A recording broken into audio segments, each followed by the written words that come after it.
La Gazette du Togo, une vision sur l'actualité togolaise et sur le monde.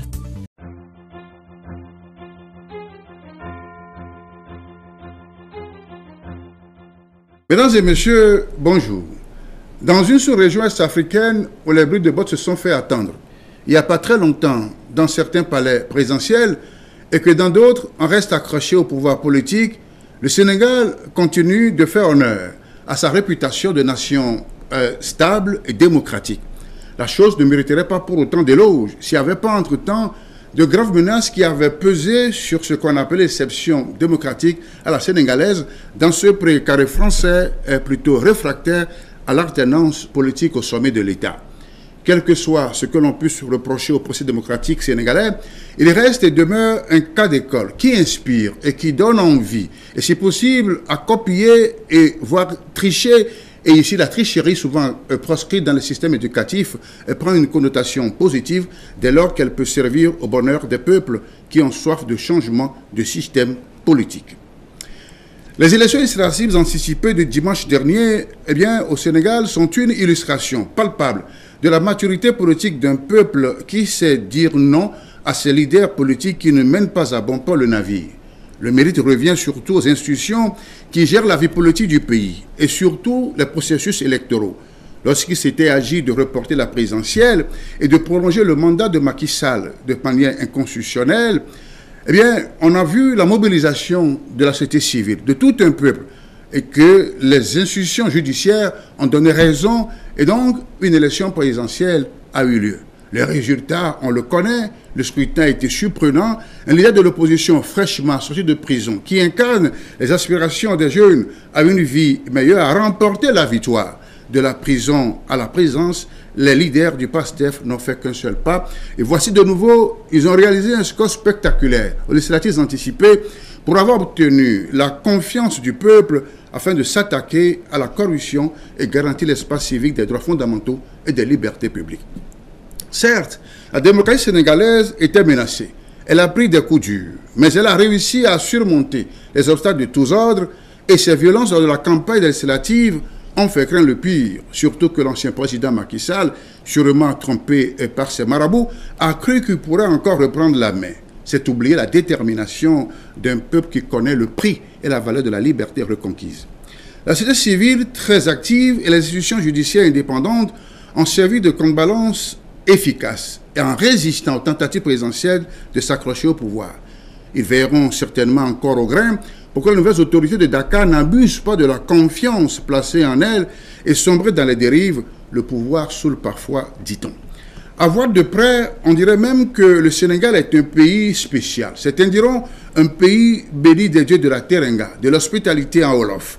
Il est l'un des rares pays de l'espace francophone qui n'a jamais connu de coup d'État depuis son indépendance en 1960.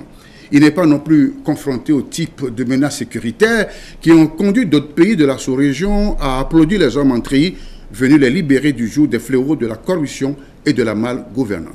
Et justement, ces hommes en treillis qui sont en train de donner une nouvelle configuration de gouvernance et du pouvoir politique en Afrique suscitent l'espoir d'un nouvel élan de panafricanisme auprès d'une jeunesse en quête de plus d'espace de liberté.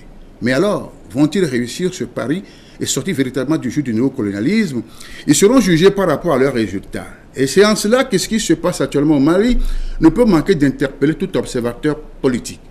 La sortie médiatique du Premier ministre Choguel Maïga, qui se dit spectateur des scénarios des militaires qui ont pris le pouvoir, n'ont pas du tout plu. Et il est aussitôt limogé et remplacé par un autre Maïga. Lui, bon général, avec qui la junte peut faire bon ménage. L'homme est-il sincère dans ses virulentes critiques à l'endroit des militaires, avec des propos incendiaires envers la junte au pouvoir? Est-ce vraiment vrai que les militaires ne le consultent plus, lui qui était mis en avant au cœur même du système en place à Bamako? Ou bien est-il pressé par son propre agenda caché, poussé par ses propres calculs de vite récolter les fruits de son attachement au coup d'État militaire et qui se révolte finalement parce que la transition va au-delà du calendrier préalablement établi? Ou encore, est-ce une manière pour lui de ne pas être comptable des passifs de la junte pour faire pour neuve en vue des prochaines consultations électorales?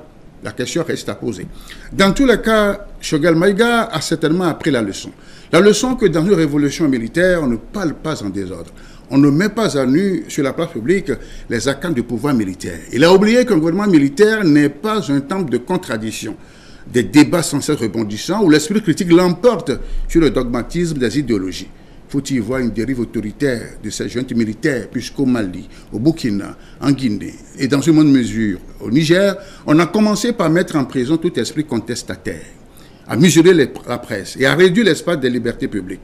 Au Gabon, l'homme fort du pays multiplie les sorties publiques dans des mises en scène qui frisent le cul de la personnalité, avec une constitution votée et taillée sur mesure qui lui donne la possibilité de se présenter à la présidentielle. Faut-il toujours continuer à faire confiance à ces juntes militaires que certains esprits critiques soupçonnent déjà de s'éterniser au pouvoir puisque les périodes de transition ne finissent pas? Il faut éviter de vite crier victoire, mais il faut aussi pas être trop pessimiste pour donner raison à ceux qui avaient très tôt soutenu que la solution à nos maux et malheurs ne viendrait pas des hommes en uniforme. Et alors, on aurait tout simplement échangé le voleur contre le sorcier, adage de mon terroir. Bon dimanche.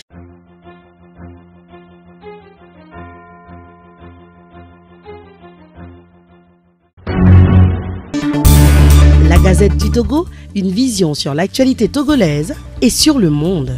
Rejoignez-nous sur le www.lagazettedutogo.com ou sur nos comptes Facebook, Twitter et YouTube. Pour tout contact, écrivez à contact@lagazettedutogo.com ou appelez le 92 80 88 53. La Gazette du Togo, c'est l'information en continu.